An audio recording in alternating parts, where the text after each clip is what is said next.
देवशयनी एकादशी व्रत कथा, महत्व, मुहूर्त व नियम 2025।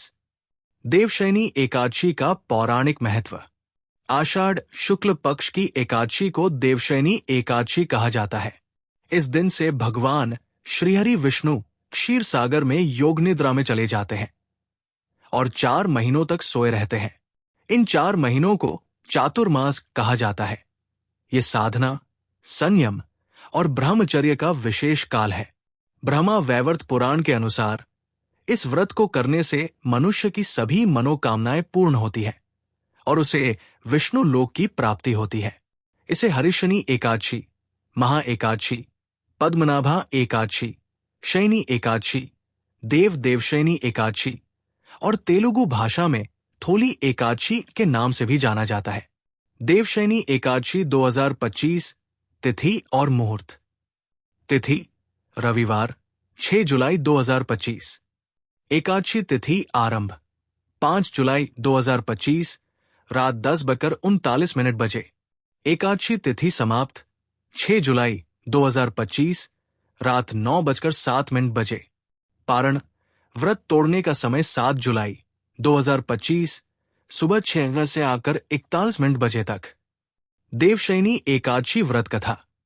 पुराणों में वर्णित है कि एक बार धर्मराज युधिष्ठिर ने भगवान श्री कृष्ण से पूछा, हे मधुसूदन, आषाढ़ शुक्ल एकादशी का नाम क्या है?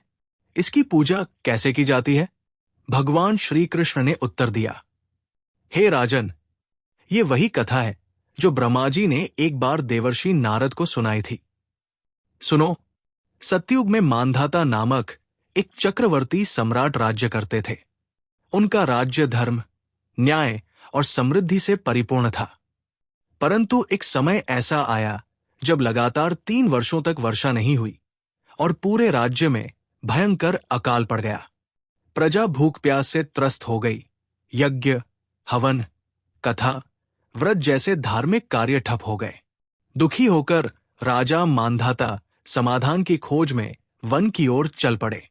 वहां उन्होंने महर्षि अंगिरा का दर्शन किया और अपनी पीड़ा बताई। महर्षि ने तपोबल से देखा कि एक शूद्र तपस्या कर रहा है जो उस युग के नियमों के विरुद्ध था। इसी कारण वर्षा बंद हो गई थी। महर्षि ने राजा से कहा कि जब तक वो शूद्र जीवित है तब तक वर्षा नहीं होगी।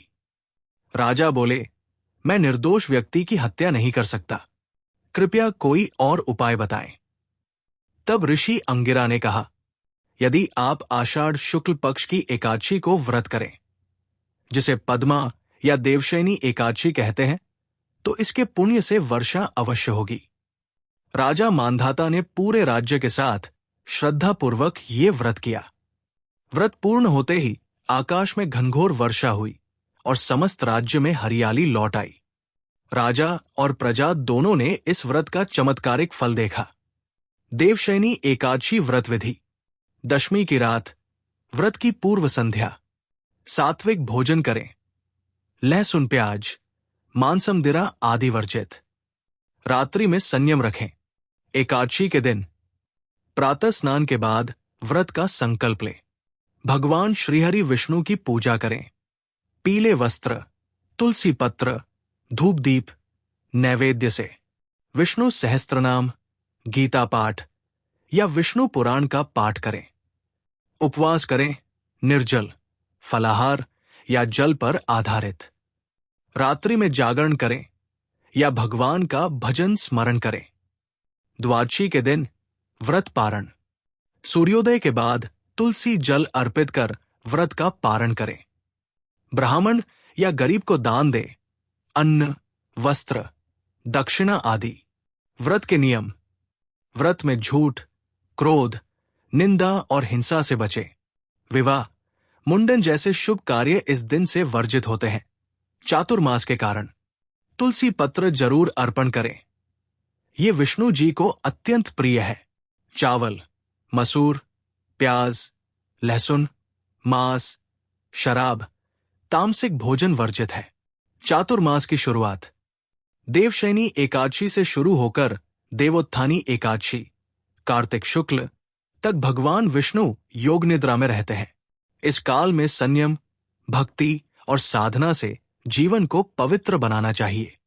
निष्कर्ष, देवशयनी एकादशी न केवल भगवान श्रीहरि की शरण में जाने का साधन है, बल्कि ये व्रत हमें धैर्य, करुणा और धर्म की राह पर चलना सिखाता है।